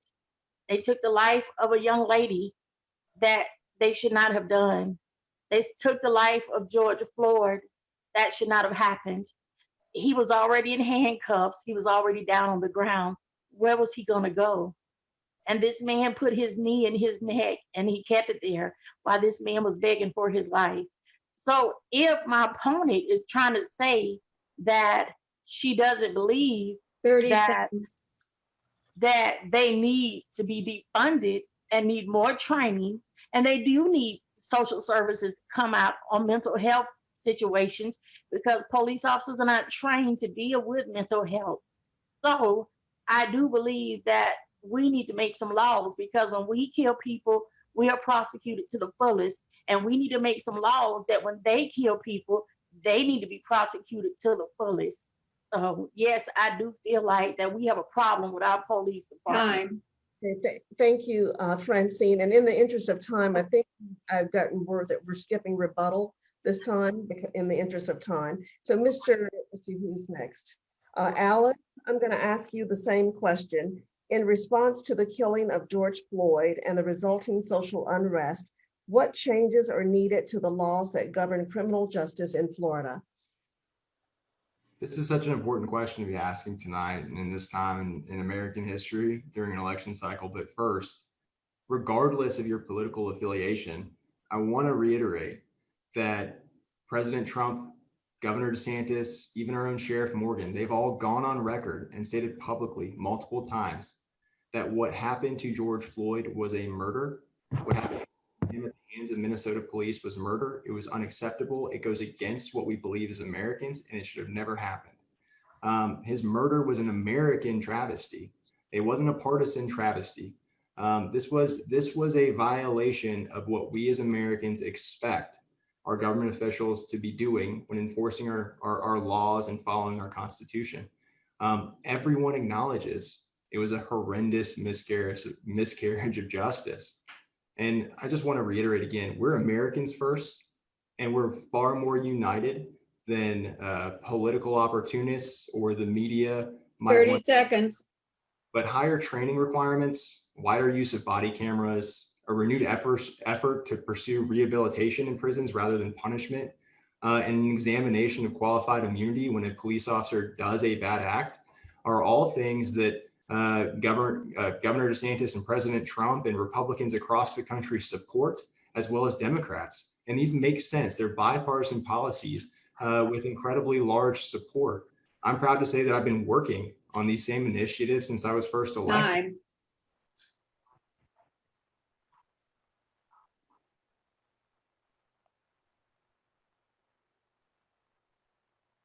Okay, muted myself. Thank you, Alex, for your answer as well. Okay, I'm now going to ask the question to you, Diane. Okay, great. Would you Yeah, like for me to read it for you? no, that's fine. That's not necessary. We need communities where everyone is treated with respect and dignity. This is a cornerstone of the most basic principles of human rights and justice. And I would propose legislation that uses outcome-driven policy for systemic reformation of the criminal justice system. And it's reformed by taking the kind of outcome you want, which for everyone is a healthy, safe, and educated public where everyone prospers. And we're working on policies that produce that. And I would support legislation that invests more resources and develops explicit plans to increase fairness, equity, and justice in every aspect of our daily lives, like from accessible and affordable quality healthcare to education, to affordable housing and better wages and jobs, as well as focusing on policies that improve our criminal justice system. I really believe what we need here is I would introduce legislation to get more mental health and substance abuse programs, treatment programs, in the most underserved communities. The problem I see, this is really important here, what I see is that the system was set up to respond to societal problems that are not 30 seconds. They're not necessarily criminal justice issues, but nonetheless, the system provided a criminal justice response. This needs to be changed. And, we need to invest in better training and pay our law enforcement more, to get better talent here. And I would support, policies that would incentivize our law enforcement people to work here, in the communities that they serve. We just need to get out there and support our police department and Time. law enforcement. Is that my end? Yep. Okay, sorry. Thank you, Diane, for your answer. And that concludes my questioning for this evening. I'll turn it back over to I have Paula. one last question. The League of Women Voters is very interested in voting, and so this is about voting. We will start with District 2. In fact, we'll start with Diane. What legislative actions would you propose to ensure ballot security, improve voter access, and promote voter participation in elections? Well, to improve voter participation in elections, I believe that we should have automatic registration for voters at 18. You know, I propose that. We need to put in place and support laws that make it easier for folks to vote, not harder. I believe that we would need to put in place regulations that would oversee to make sure that our voting systems are not compromised, and that that we have those protections put in place where they are stored and adequately monitored and protected, and that we have the latest, most up-to-date. I would say that our voting machines should be replaced, because it is so critical, especially now with the 2016 and things that happened during the election, that they need to be updated with the most modern, innovative things that we have to make sure that the technology is there. And I would also support any legislation that would still allow our former felons, 30 seconds. The people had voted on Amendment 4, and it passed overwhelmingly. And I would support any kind of legislation that would not further interfere with their rights to vote. Okay, and now the same question goes to Francine. Yes. What legislative action would you propose to ensure ballot security, improve voter access, and promote voter participation in elections? Ms. Montgomery, do you want to follow Ms. Crummell, or do you want to separate the districts? I am so sorry. Okay. Part 2 is done, and you weren't done. You didn't even start. Go ahead, Mr. Andrade. Sorry. Ms. Crummell said we're all great goals, but there was actually no tangible steps to get us in that direction. What I can tell you right now is that our voting machines aren't connected to the internet, things at record speed, and they're protected from any kind of interference from an outside country because they're not connected to the internet. They're fundamentally secured. We have several layers of redundancies to protect the quality of in-person voting. This is one of the greatest times in America for access to voting. I challenge you to find any other time in America where you have over a month of lead time where you can vote in an election on November 3rd. We've been expanding vote by mail, formerly known as absentee ballots. There's no difference. And we're going to continue doing that. What we need to do is make sure that we're ingraining and empowering people to understand that our voting systems are safe. We need to make sure that there isn't violations of our elections laws, including on our amendment policies. Our felons absolutely have the right to vote, and I was proud to vote for Amendment 4 when it was on the ballot, but I also 30 seconds. website was supporting it, and it said that you had to pay restitution. So when we actually put that into place, it empowered former felons to go seek the right to vote. We followed the will of the voters as best as we could understood. And I can tell you right now, that was the will of my vote when I saw that intent. I wouldn't have liked to have that in there, but that's what was sold to me when I voted on that on the ballot. Our voting systems are safe here in Florida. I know that we have a very bad legacy. Vote by mail and with the securities and redundancies that we have in place, while we have to make sure the bad actors aren't invading, we're doing okay in the state of Florida as far as voting security. Thank you. Francine, are you there? Yes, ma'am. What legislative action would you propose to ensure ballot security, improve voter access, and promote voter participation in elections? Well, for one thing, we need to make sure that we check our closets and make sure that there's no mail-in ballots in them. But I think that I disagree with some of the stuff Mr. Andrade say, and not to be confrontational, Mr. Andrade. But I feel like that we have a bad voting system because, first of all, when we voted on this amendment for these felons to be able to vote, I don't recall it saying that you have to pay all your fines before you can vote. That came later, and that's not fair to them because a lot of those people have fines that are very high, very extremely high. And I feel like when you serve your time in prison and you're out, don't give us more time to serve by adding on fines and stuff and keeping your rights away from you. And I think that that's not fair to them, and that stops that hurts the voting curve. It really does. We do need new machines. A lot of places have still had the same 30 machines. seconds. So I do believe we need new machines, and we need to get out more to the African American communities and explain to them why it's so important to vote, why we say their vote matters, because a lot of times when they have voted, they still get the same outcome. So I think we need to start teaching our African American communities more about voting, more about the people that's on the ballot, and why their vote does count, and why we need their vote now more Time. so than ever. Thank you. And Michelle, you get the last response. And then we will go to the final statements. Thank you. I think especially in the current times, we've been given many opportunities to vote. I mean, more than ever, like Representative Andrade said, I mean, you can literally vote right now. And I mean, 10 years ago, you had to wait.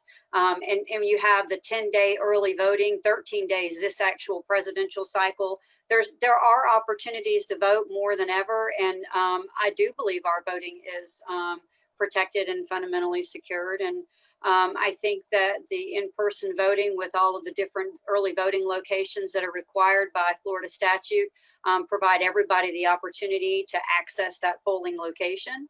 And, you know, the vote by mail, absentee ballot, whatever you want to call it, is an opportunity for those that are ill or unable to travel, and being able to mail that in with ample time for the post office to receive it and process it is certainly an option. 30 seconds. One thing that I did when I began my candidacy for Florida House District 1 was I went to the high school classrooms, and I spoke to the juniors and the seniors in the classrooms and explained to them the importance of voting. The average voter age in District 1 is retired, which means I think it's 70% of my voters are retired. So that means that parents aren't voting, not just the 18-year-old children, but the parents aren't voting. So I spent a lot of time trying to educate the children and the parents to get out there and vote. That's the problem, not access to vote, but the understanding that you really should get out and exercise your right. Thank you. Actually, since well, let's see, I guess you were the first with an opening statement. So we will go to District 2 and let Diane go first here with your closing statement. 1 minute. I'm asking for your vote because I can do what Alex has failed to do. I'm running because he was silent on saving Pensacola Beach. He did nothing. He was silent on unemployment system contractor, who he awarded with another contract while folks in our district are suffering. Our businesses are going bankrupt. People are hurting. And now the bridge in Skanska, the job loss, the small business suffering. Come on, Alex, where were you? I have Republican, Democrats, and no party supporters. Everybody is voting for me because I am a lifelong resident and I care about the people. And I have the 30 seconds. integrity to stand up and do what's right for our community. I know this community. I've lived here, worked here, and I will represent you. When you go to Tallahassee, you're going to have somebody that's working for you. You know, not the lobbyists and other agendas. I will work for you, the people, and I'm asking for your vote. Thank you. Alex, you're next. Everybody, and thank you for hanging with us. What I'd just like to say is thank you so much for the privilege of serving every single one of you these past 2 years. To the thousands of people that I helped navigate our unemployment system, to the people that contact my office every single day struggling with either COVID or Hurricane Sally, tornadoes, wildfires, a terrorist attack, everything that I have been there for, fighting nonstop for you to help. Thank you for the privilege to do it. I've worked my 30 seconds. last 2 years. It's been a privilege. And because of that work, I have a very strong reputation in Tallahassee. And what you've seen tonight is the difference between someone who wants to empower you, myself, with engaging a limited government, and someone who wants to continue empowering the government, who thinks the government can solve your problems and has a fundamental misunderstanding of the government's role. Allow me to go back and serve you. I'll be proud to continue doing the work that I've been doing these past 2 years. And I promise to continue to see the positive results you've seen these past 2 years. Thank you. Francine, do you have a closing statement? Yes, ma'am, I do. I have lived in District 1 all my life. I have went before county commissioner and city council, as you know, to help get the resolution for direct file adjudicating minors to adults to end that. I have fought for judicial reform. I have fought for better educational opportunities. I have fought for the right for women to be able to make the choice for their own body and not somebody sitting in Tallahassee, not somebody sitting in Washington. I have fought for my district on the environmental issues 30 as seconds. have talked about the Rolling Hills landfill. I helped fight to close that, and I will help fight to get it cleaned up. I want to teach my community how to lead the way in taking care of one another. And I want to go to Tallahassee, and I am working for the people, and I will bring ethics, integrity, commitment, consistency, and equality for all to District 1. And don't look at what a person keeps saying that they're going to do or what they will do. I want you to go back and look at what I have done and what I'm still doing for my district and my community. Thank you, Michelle. Thank you. Thank you for the opportunity to be here this evening. League of Women Voters, I love you guys. Paula, you're amazing. Thank you for putting up with us. I know this can't be easy. I have a simple closing. It's very easy. I'm a combat veteran. I am a lifelong resident of District 1. My family founded this community in the 1800s. I have a vested interest. My family's home is still located about a mile from Wedgwood off the Longleaf Drive, so I do understand the implications of that. I am going to fight for your right to bear arms, to keep and bear arms, and I will fight your safety. You cannot disarm the community by imposing restrictions on the ability to bear arms and then defund the police and expect there to be law and order. I do hope that I have your vote. My name is Michelle Salzman, and I am running for State House District 1. Thank you. Thank you all. I really appreciate the time and energy and being here. I know y'all are fantastically busy and you must be exhausted. And thank you again. Mary Louise, do you have anything else to add, or Vivian? No, I just want to thank you two moderators. You two worked very hard. And thanks again to our co-sponsor, the Pensacola chapter of the Links Incorporated. And candidates, good night, get a good rest, and good luck to all of you on November 3rd.